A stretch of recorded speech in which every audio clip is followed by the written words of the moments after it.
Hello and welcome to Self Talk. I'm your host, Rachel Astarte. Today, my guest is Lauren Leduc. She's a visionary, yoga teacher, intuitive, mentor, and mama, as I just noticed because I just got to meet her daughter. um, she has this special gift of cultivating community and creating accessible experiences. Lauren has taught thousands of students with her approachable and intelligent methodology.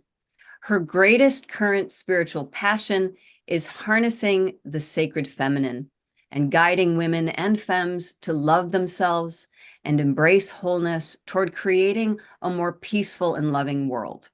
Her first book, Embody Your Inner Goddess, A Guided Path to Radical Wholeness, was just released a few days ago. So I'm so excited to have you with us, Lauren. Welcome to Self Talk. Thank you so much for having me, Rachel. I'm looking forward to our conversation together. Yeah, we're going to talk about a lot. And of course, we're going to talk about your book. But before we get into that, how did you come to this work? What was it, an early calling? Was it something that came to you later in life? What drew you to all this? Yeah, well, I'm 39 right now, so just to give some context about my age. And no, I didn't come across it early in life. I would say though that the catalyst for me finding it did. So I grew up in the Midwest in the United States in a religious town in a religious home. Um, I was very much the good girl, trying to do everything right, achieving academically, being a good daughter, being a good student. I was a dancer, and basically at age 17, I just crashed and burned, basically, where everything that I had known, it was as though this illusion was being shattered, right? And I just had no idea what to do with that as far as the religion goes, as far as like what I thought life was and what it was like. And in that crash and burn, I developed a really difficult eating disorder that lasted a good 10 years. Mhm. So that eating disorder sparked this healing journey for me and this journey of self-discovery of who am I? What do I actually believe? What is this world? Just, all the existential questions that many of us come across at some point in our lives, but we have to kind of get out of the programming first. And so I was introduced at that point to therapy, to yoga, and those things became integral to my healing in the next 10 years. I didn't heal right away. It took a long time. But in that time, I started doing Reiki. That was something that happened several years later. I was dancing in a show and hurt my shoulder, and one of my castmates did Reiki on my shoulder. I had no idea what it was, but I was just like, sure, sure, I'll take it. And it helped so much. And it planted this seed of like energy work because that's not something I'd ever heard of before. We did like hands-on healing in the church I grew up in, so there are so many similarities actually. Um, but yeah, I started with Reiki, with eventually a very regular yoga practice, with neurotherapy, which was a way to like rewire my brain and to get my body out of the trauma response. And at age 29, so this is like 12 years after the hospitalization, I started teaching yoga. And I would say that was probably like the biggest click into place of me knowing who I am, what I should be doing, how I can be of service to the world. And with yoga really came this introduction into the sacred feminine. Of course, I had heard of different goddesses and different traditions growing up, but it wasn't until about my mid-20s that I started actually working with the goddess Lakshmi, just because I was having a lot of money problems. And same with like being introduced to the Reiki, I was just like, yeah, sure, whatever. I'll try this, and if it works, great. But what I wasn't expecting from that experience was to really start seeing the divine in myself and myself in the divine in a way that I hadn't before, because I had this very narrow view growing up of what God was.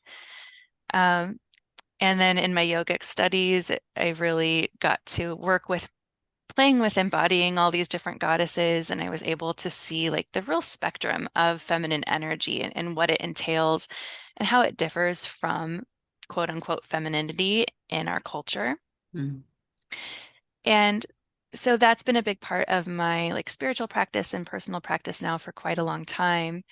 And for me, I love working with different goddesses from different traditions? Yes, I think they have so much to teach us. But in the last few years, I've been really more interested in this direct line to source, which is our own like embodied goddess energy.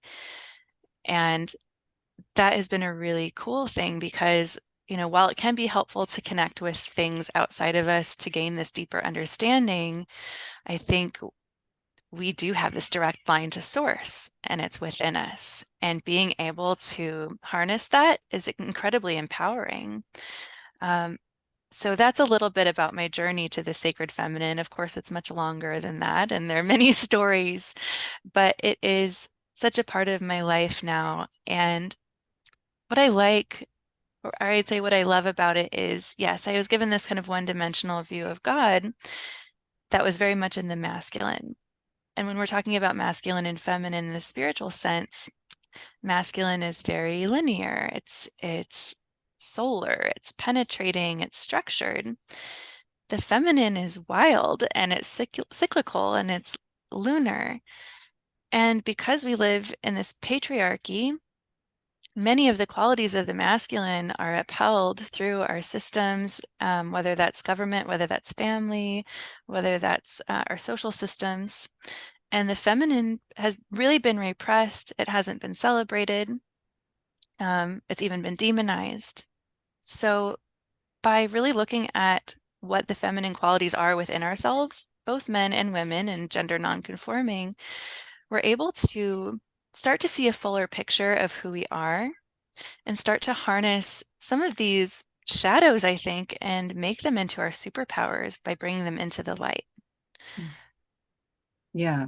When you talk about these shadows, and there are a couple things, a lot of lovely things you said, and I'll go back to a couple of them. But let's talk about that shadow. What are some shadow elements that you help bring into the light? Mm.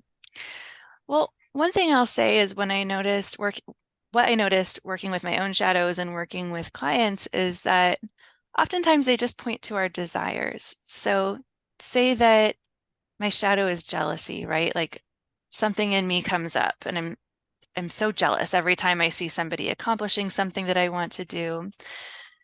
When I shine compassion onto that, I see that my deep desire is uh, to be seen, to be loved, and to really like be in joy with what I'm doing. So, my human brain and emotions might go to jealousy first, but, you know, I actually get to see what my true desires are through that. I'll also say that, um, that's one example of a quote unquote like negative quality, but there are things like deep sensitivity that are so beautiful and powerful, but they are put into the shadows because they are not understood or celebrated, I think, by much of society. So for me, I always thought that that was a real debilitation in my life, feeling so much. I was taught not to show it. So I would just have all of this inside of me, and I thought there was something wrong with me. But when I started learning about like highly sensitive people, for instance, and identifying myself in that way, I was able to see that under the right circumstances and conditions, that this sensitivity is such a superpower. So is it going to work for me, working a 9 to 5 that I don't care about? Probably not, right? Like maybe I'd build the strength to harness it in that way. But for me, being able to see it as a strength, I was able to figure out like, how can I be of service to the world? How can I use this? And for me, it's been through the yoga and the intuitive work, and entrepreneurship too has been such a beautiful thing because I can create my own schedule, like around my cycle. And I can, hold I can give space for things that maybe a typical lifestyle wouldn't have space for. Mhm. Yeah, that makes perfect sense. And actually that does circle back to something you were talking about earlier, which is our connection to source and Mm. the way that we carry that divinity within us, all of us, men, women, and non-gender non-conforming for sure. All human beings, all beings carry source within them. So in your work, um, how do you help your clients or the people, your students, to not only just find that in themselves, but before they even get there, to trust that that's there, right? How do you Mm. help someone to see their divinity or their connection to source? Yeah, that is such a great question because yeah, how do you I can't really implant that faith into somebody. It's something that they have to find for themselves, I think. Um, I love working with the chakra system. Um, that's how I work in my book. That's how I work with my clients a lot of times because we don't go straight to that. We start with the dense stuff. We start with the root. So the root chakra at the base of the spine, it holds like our safety and our relationship with our bodies and our relationship with the earth and our fears and our inner child, like so many things that we can work on first, I think, but before like bypassing, I think some of the harder stuff and going straight to source. So, in my opinion, there's usually just a lot to sort through first, but I do keep the messaging of you are divine, you are whole through the whole thing, because I think people need to hear that and they need mirrors of that, right? They need someone to sometimes to illuminate that for them. Um, it's not work I can do for anyone else, but I can hold the space for it, right? And I can encourage them and I can provide maybe some accountability, things like that. But I find oftentimes once we work systematically through the chakras, then it is easier to find that connection. And honestly, kind of what I spoke to earlier with the bypassing, if you don't go through all the more human stuff first, you're not really doing the work to heal and to find that true sense of wholeness that comes with the realization that you're divine. Because the truth is we're both, right? We're in bodies, we're humans, we're messy. We get to be that and we get to be holy. And I don't think we can just focus on one or the other. 100%. Yeah, and that is such an important point too, is and today I wanted to talk a little bit about conditioning, right? And how we move past conditioning.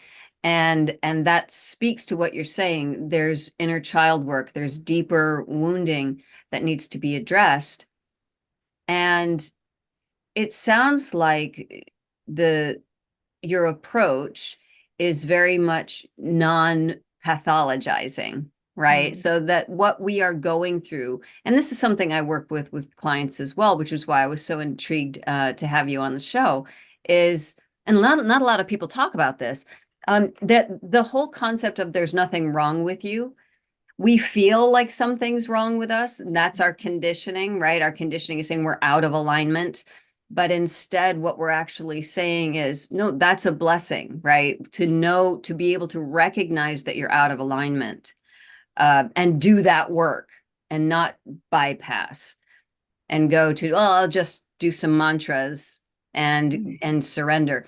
The This brings us back to the shadow work. And you were talking about the more positive aspects that we might disown in ourselves, mhm, which is referred to as the golden shadow, right? When we disown our own love, self-love, our connection to the divine, and then we project it onto a teacher or a guru or somebody else and let them carry it for us, right? mhm, So what I'm hearing from you is that you're saying to your clients or your students, um, or you're holding that constant for them, that you are connected to source, you are part of, and maybe eventually they're going to wake up enough to see that.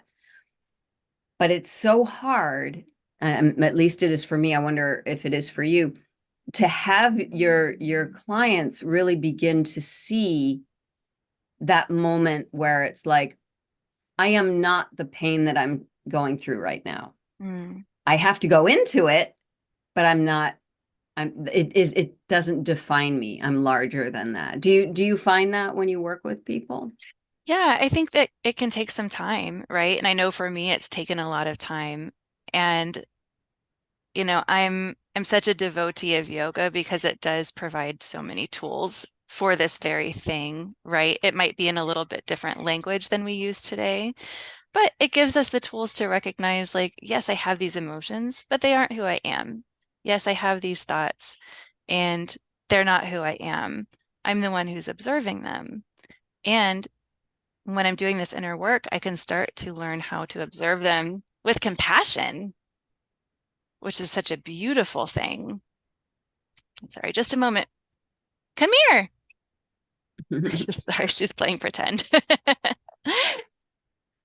So, yeah, I think holding the constant while also being like, and I'm not doing this for you is important. We've all seen something I've also found important in my work is to really share my own path because I'm not constantly in that space where I'm feeling divinely connected.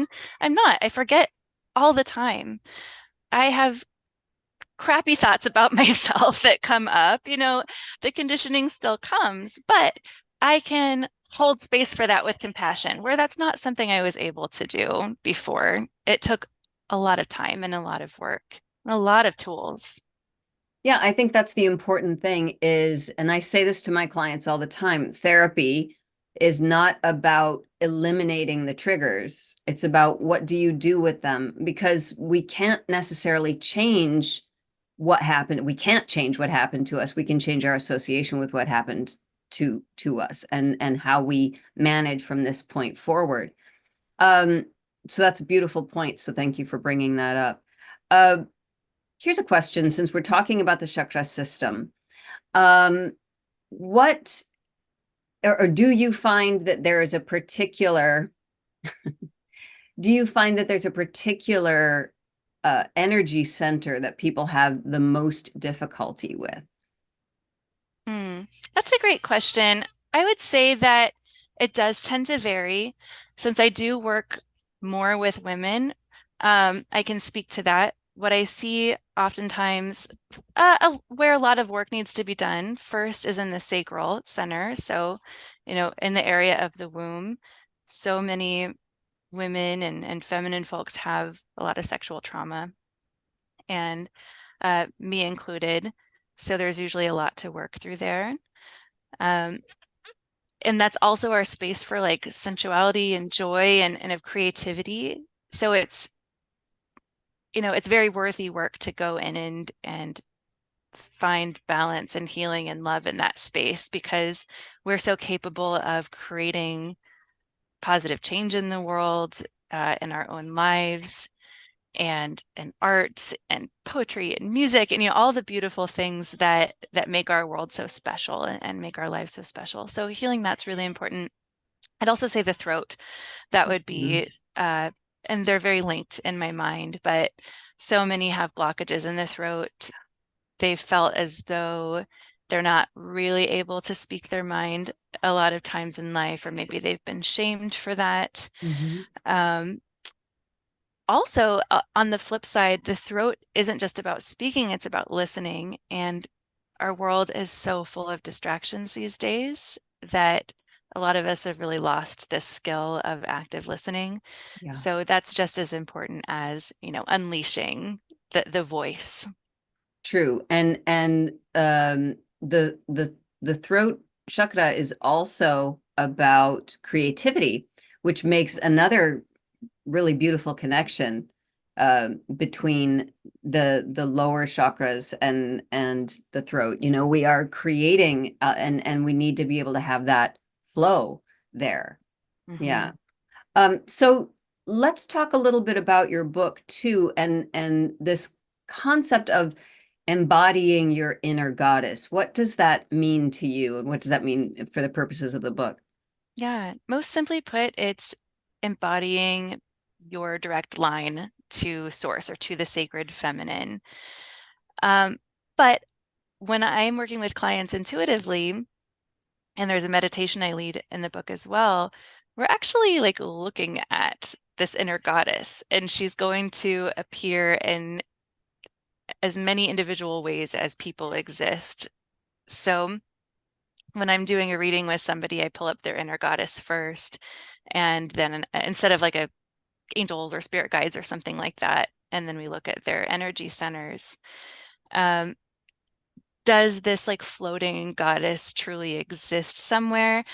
Maybe not in the way like that I'm seeing it or describing it, but it is very much a part of them. And I think when we're tapping into the energy and looking at it, that it's communicating to us what we need to see. So I might look at somebody's and they have this like dark mermaid goddess, for instance, and she's flowing and she's discerning, and she might have this like quiet, calm, observant energy. I don't know. I'm just making one up right now. But the reason I'm communicating what I'm seeing with the client is because there's something in her that needs to be kind of internalized within them and then brought to the surface through this embodiment process. So I do love that everybody has this like unique individual inner goddess, and truly it's this feminine aspect of their soul. And she holds so many gifts, um, so much of like the frequency of their purpose too, I think. And purpose doesn't have to be like, I'm a doctor, I'm a lawyer, I'm this or that. It's just like, how do you make others feel? What energy are you carrying with you? And how does that manifest through your actions? So connecting with her is such a beautiful and empowering thing, again, because it's not something outside of ourselves, it's something within ourselves. And when we connect with the inner goddess, we also connect to this concept of radical wholeness, of I am enough because I'm divine. And all of the messy human aspects of me are welcome to the table as well. Right, right. That makes perfect sense. And Mhm, so when you talk about wholeness too, and we touched on it briefly, but I want to bring it back. mhm, The balance of the masculine and the feminine, right? mhm. So when we're focusing on the sacred feminine, and we're focusing on the generativity, and we're focusing on the nurturing, and we're focusing on the fluidity and the cyclical nature. Then there's also the sacred masculine, which is, honestly, I think that we think, well, men, patriarchy, all this, but those men are not behaving from the sacred masculine, right? No. So, what are ways that we could actually combine the two? I mean, does the goddess, the inner goddess, allow us to make that connection between the both hemispheres of the sacred, the masculine and the feminine? Yeah, I think so. And I think one of the reasons I personally have focused so much on the feminine in my own life and then in this book is just because of this maybe expectation to be in my masculine a lot and really feeling hurt by only being in that side of myself. So I wanted to give a lot of space and attention for this feminine side. That being said, they're both extremely important. We all hold both of these energies within us, right? So the masculine is incredibly important. So I think we can talk about like this concept of flow, for instance. It's great to think about waking up and not having any plans and just seeing where your intuition takes you all day. Is that realistic? And is that going to provide us with maybe the structure that we need to make goals, for instance, to be able to like, organize? No, we need both. So for me, incorporating the feminine into my day in a way that's kind of masculine is I might need to schedule the time in, right? Or it might mean doing the action and softening into it. So I'll give an example. Last night, I was leading a circle online there's so many masculine aspects that come into like even being able to do that, right? Like I've got to set up the technology and the space and make sure everything's working right before I can like drop into my flow state. Mm. They're both needed. I'll be honest, I wasn't really feeling like showing up. I was really tired. We had a big packed weekend. And my thought was, I'm still going to show up and do this, but I'm going to allow myself to not feel like I have to be on. I'm just going to be soft and I'm going to go with that. And it ended up being so beautiful. And it was nice to see, like, these energies working simultaneously, and they always do. And it's truly not black and white. They blend together. I see it as more of a spectrum or more of a gradient, if you will, if we're talking about black and white. And when these energies are, I don't even want to say balance because I don't think you're ever like harnessing both equally perfectly all the time, but when they're playing with each other, uh, it's such a beautiful thing. And it is that state of flow, actually. I think of like, if we're like way too much into our right brain, right? It's like ultra structured, ultra controlling. If we're way too far into our left, it's chaos. So we're looking for that sweet spot in between.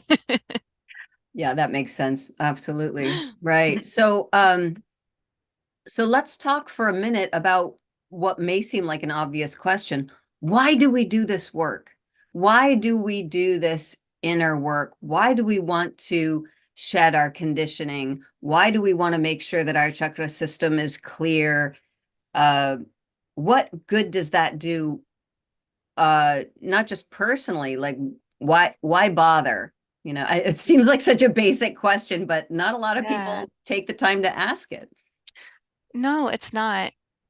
I really think that all of us can benefit from a world where people are actually being authentic, where they're able to bring their gifts to the table, where they're not denying parts of themselves to fit into some idea that, doesn't even really have any kind of like foundation that makes sense, right? Like fitting into, let's talk about like body standards, right? Like Mhm. they aren't real. There's nothing inherently good or bad about different bodies. It's just what we're being told, right?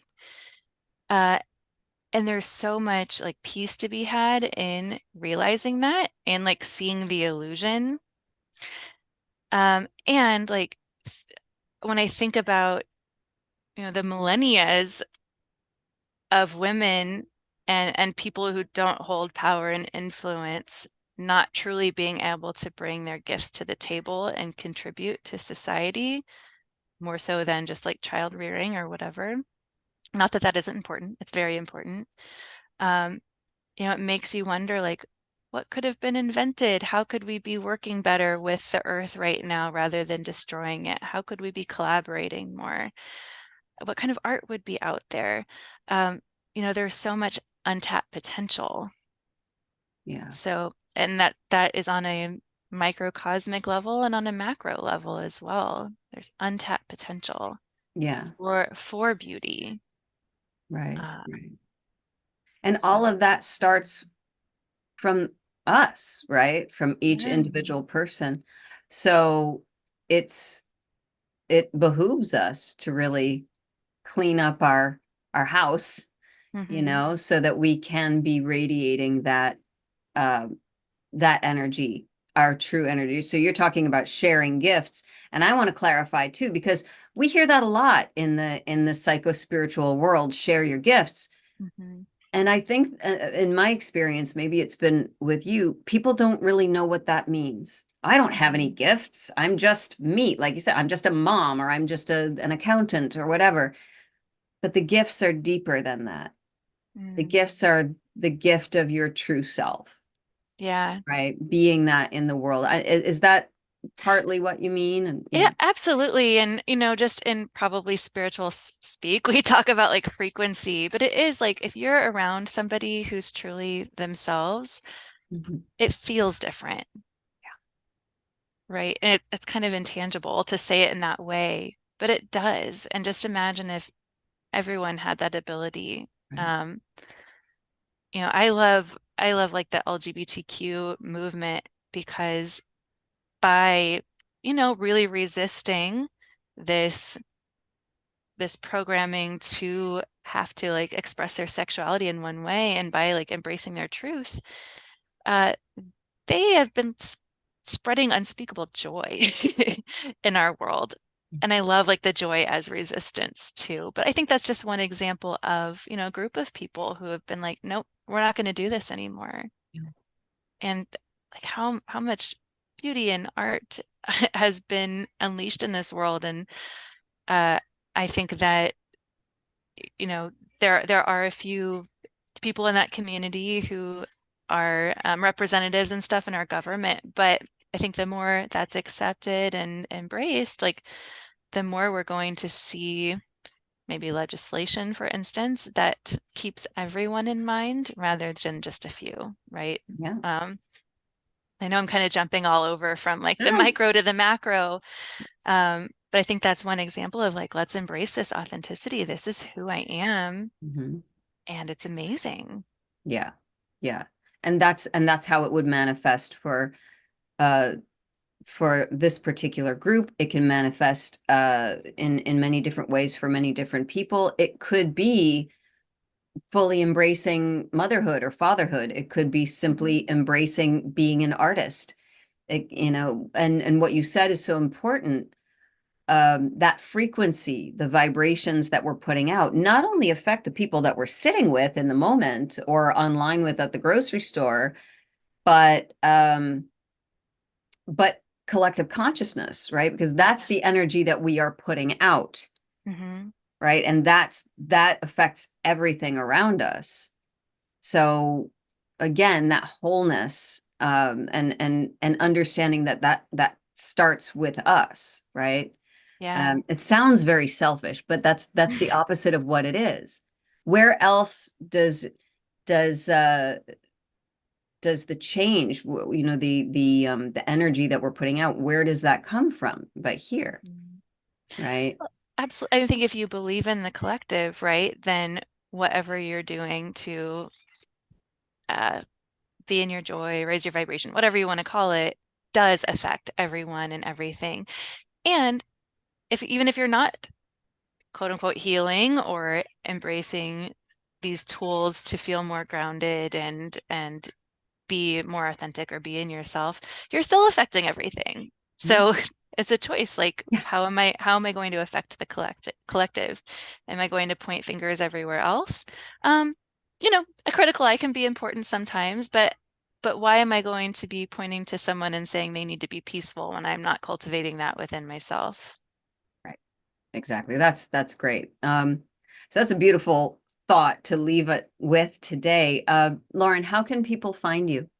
Yeah, first, I just want to thank you so much for having me on. I love this conversation and just want to honor you for hosting this podcast and bringing these kinds of conversations into the consciousness. You can find me at laurenleduc.com, LAURENLEDUC, and that leads to all my services and my book. And I'm also on Instagram at I am Lauren Leduc. I am Lauren Leduc. And that's pretty much the only social media platform I log on to. Yeah, I hear you. Okay, beautiful. So, Lauren Leduc, thank you so much, and thank you, special guest, cameo appearance, and we will make sure that those links are in the show notes so people can find you. Again, Lauren, thank you so much for being on Self Talk today. Thank you, Rachel. I appreciate it.